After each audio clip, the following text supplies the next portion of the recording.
যুদ্ধোত্তৰ অসমীয়া কবিতাৰ অন্যতম পথিকৃত হেম বৰুৱাদেৱৰ এটি জনপ্ৰিয় কবিতা মমতাৰ চিঠি। কবিতাটি মই পাঠ কৰিবলৈ আগবাঢ়িছোঁ।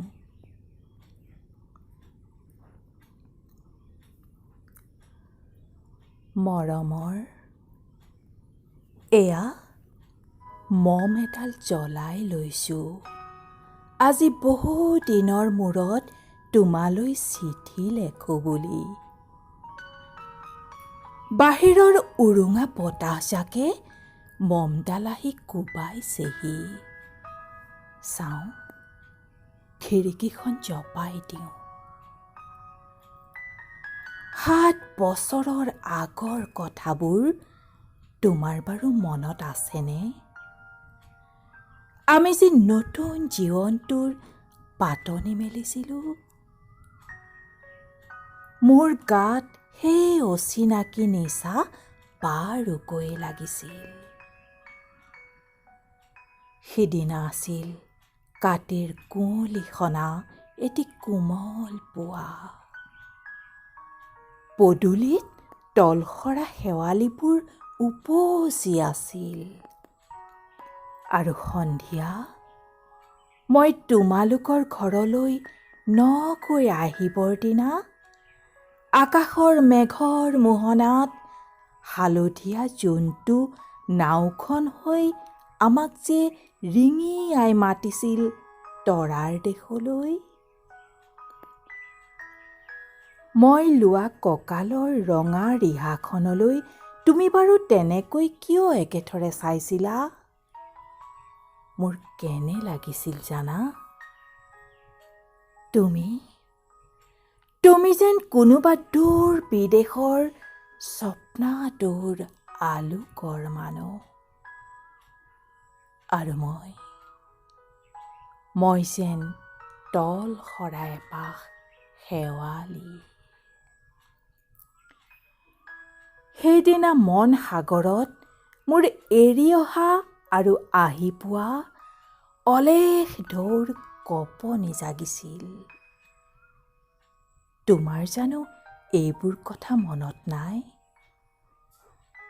আমাৰ দেউতাই যে চিঠিত লিখিছিল, আই, তই নতুন ঘৰত হাঁহি মাতি থাকিবি।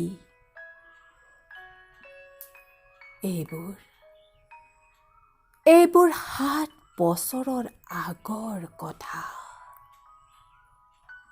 মোৰ যে সকলোবোৰ পুৰাণৰ সাধু যেন লাগে।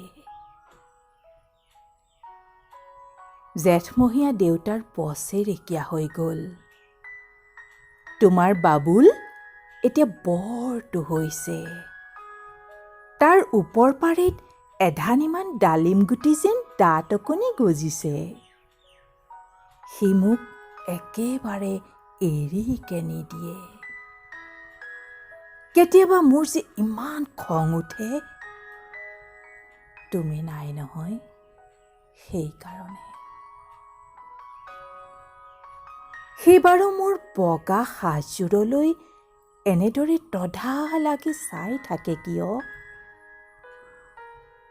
তাৰ উপজাৰে পৰা এইযোৰ কাপোৰ চিনাকি, সেইকাৰণে নহয়?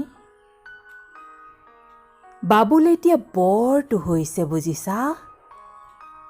আৰু ডাঙৰ হ'লেই স্কুলত তাক নাম লগাই দিম। স্কুলত থকা সি সময়খিনি মোৰ যে বুকুখন উদং হৈ থাকিব ভাই। আৰু কি লিখিম? বিশেষ একো নাই। মোৰে শপত, তুমি যিদিনা উলটি আহিবা মোক আগতীয়াকৈ জনাবা দেই।